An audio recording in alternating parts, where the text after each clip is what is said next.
Hi welcome to Crunch entertainment. Bigg Boss షోలో ఇవి మీరు అబ్జర్వ్ చేసి ఉంటారు. నిన్న ప్రిన్స్ యావర్ రోటీ అడగటం, శివాజీ గారు తనకి వంత పాడటం అంటే సపోర్ట్ చేయడం, అలాగే ప్రియాంక కానీ శోభా శెట్టి అండ్ సందీప్ అపోజ్ చేయడం అనేది మీరు చూస్తుంటారు. తిండి దగ్గర మీరు అట్లా చేస్తారా ఇట్లా చేస్తారా అంటే మామూలు టైంలో అదేం ఫంక్షన్కి రాలేదు. వాళ్ళు ఒక హౌస్ లోపల గేమ్ ఆడడానికి వచ్చారు. వాళ్ళకి ఒక రేషన్ ఉంటుంది, మిగిలిన వాళ్ళకు కూడా అది అవసరము. అందరూ తినాలి, అందరికీ అడ్జస్ట్ అనేది డెఫినెట్గా చెయ్యాలి.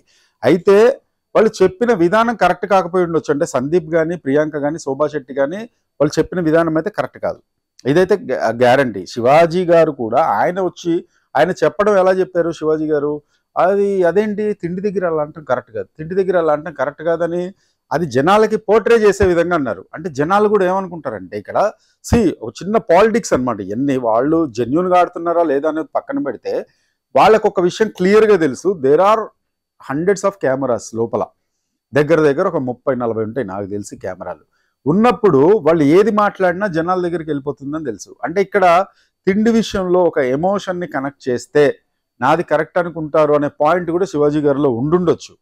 ఎందుకంటే అక్కడ రేషన్ ఉంది కదా, అన్నీ ఒకసారి తినేస్తే ఎట్లాగనేది వాళ్ళు కొంచెం హార్ష్గా మాట్లాడారు.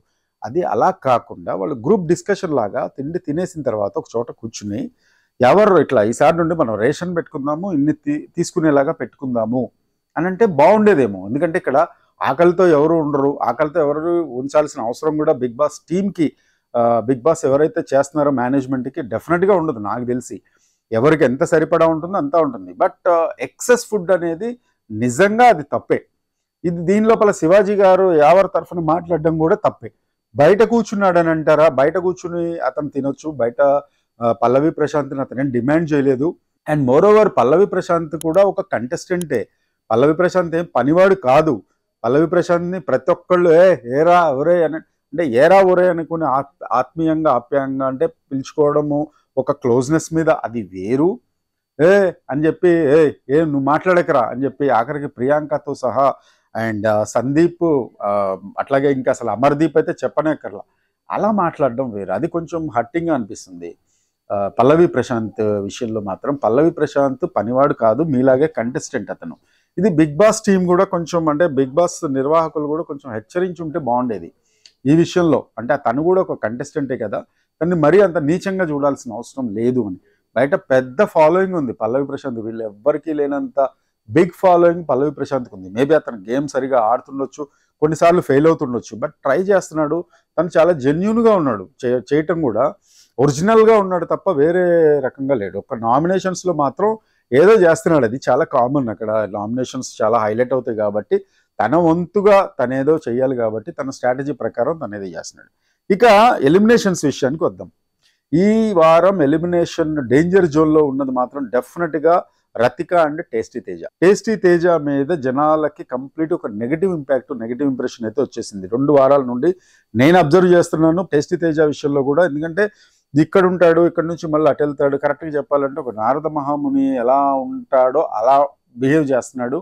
అండ్ పెద్దగా ఫిజికల్ టాస్కుల్లో అవుట్పుట్ కూడా లేదు. ఏదన్నా అంటే నేను 150% అవుట్పుట్ నేను ఇచ్చేసాను బిగ్ బాస్ అని చెప్పి కెమెరాస్కి చెప్తున్నాడు. నిన్న మాత్రం కొంచెం ఏదో ఫిజికల్ టాస్క్ లోపల మీరు స్మైల్ ఇవ్వాలనే టాస్క్ ఉంది కదా, దానిలో మాత్రం కొంచెం ఇచ్చాడనిపించింది. అండ్ గౌతమ్ కృష్ణని మాత్రం పీకకి ఇట్లా ఉరేసినట్టుగా తను వెనక్కి రావటం మాత్రం కరెక్ట్ కాదు. బహుశా నాగార్జున గారు కూడా డెఫినెట్గా ఈ విషయంలో అతనికి క్లాస్ బీక్తారు ఈ వారం. టేస్టీ తేజ ఈ విషయాల లోపల జనాలకి నచ్చలేదని నేను అనుకుంటున్నాను. ఇక రెండో విషయం రతిక విషయం లోపల ప్రిన్స్ యావర్ని తను వెళ్ళి నేను ఉంటాను నన్ను తీసుకో అంటే నీలాగానే స్ట్రాంగ్ కంటెస్టెంట్ ప్రశాంత్ కూడా, పల్లవి ప్రశాంత్ ఆల్రెడీ డిసైడ్ అయిపోయాడు తను యావర్ నేను తీసుకుంటాను నెక్స్ట్ టాస్క్లో అని చెప్పి.